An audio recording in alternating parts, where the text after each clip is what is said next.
السلام عليكم، ازيكم عاملين ايه؟ يا رب تكونوا بخير. انا امال سليم.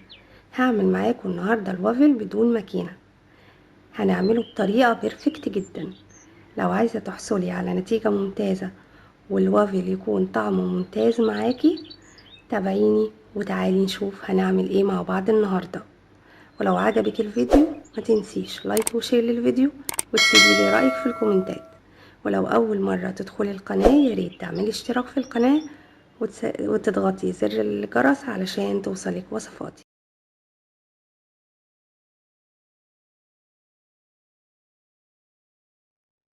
يلا نبدأ ونقول بسم الله. المكونات بتاعتي 2 كوباية من الدقيق منخولين، بضيف عليهم 2 معلقة كبيرة من السكر ورشة ملح ومعلقة كبيرة من البيكنج باودر،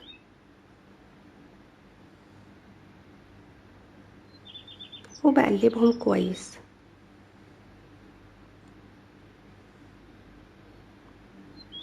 ودلوقتي هضيف 2 بيضة، هفصل البياض عن الصفار. هاخد البياض في إناء وبضيف الصفار على المكونات الجافة بتاعتي.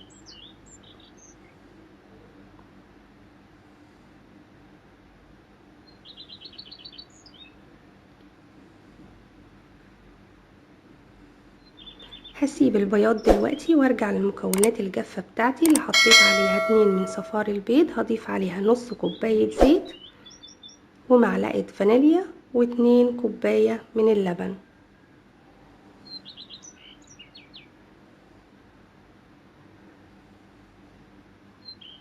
وهقلبهم كويس جدا لحد ما اتأكد ان الخليط بتاعي مفهوش اي تكتلات.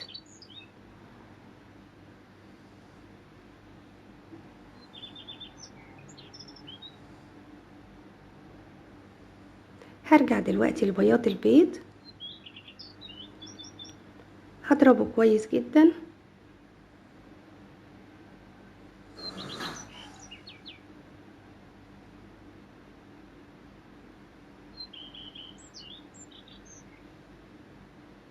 بالشكل ده.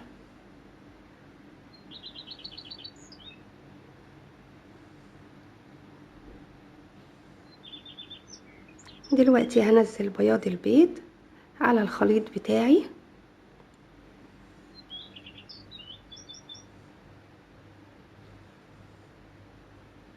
وابتدي اقلبه بالراحة كده من تحت لفوق بالشكل ده.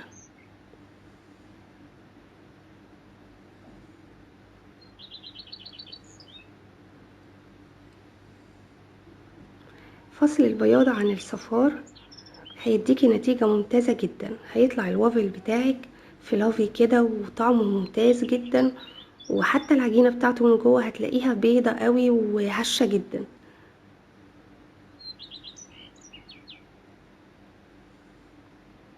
اهو استمريت في التقليب لحد ما اتأكدت ان هما اختلطوا تماما.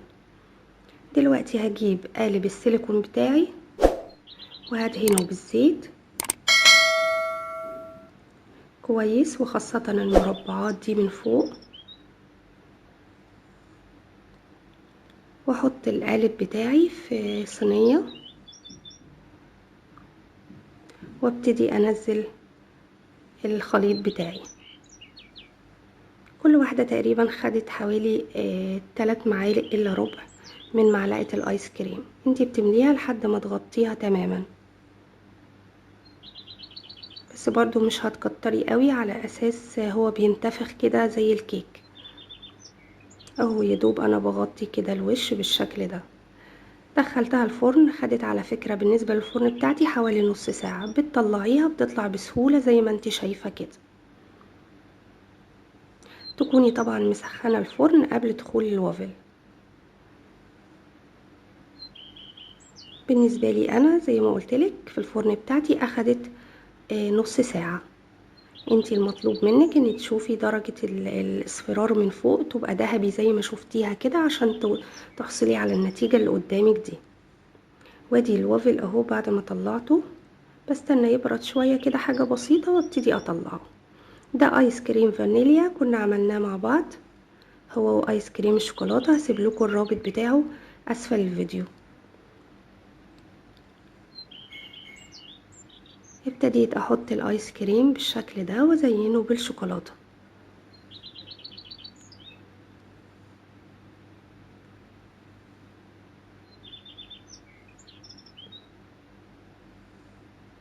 التزيين ده طبعا حسب رغبتك، في افكار كتير جدا للتزيين. في ناس بتحط سكر بودرة، انا بالنسبه لي بحب قوي. هتشوفوا معايا هحط ايس كريم وشوكولاته وعسل ابيض.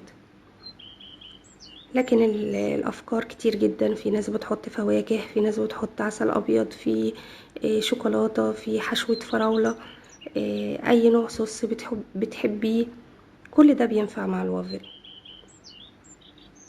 وادي الوافل بتاعنا بعد ما جهز، بجد تحفه جدا، طعمه كان ممتاز.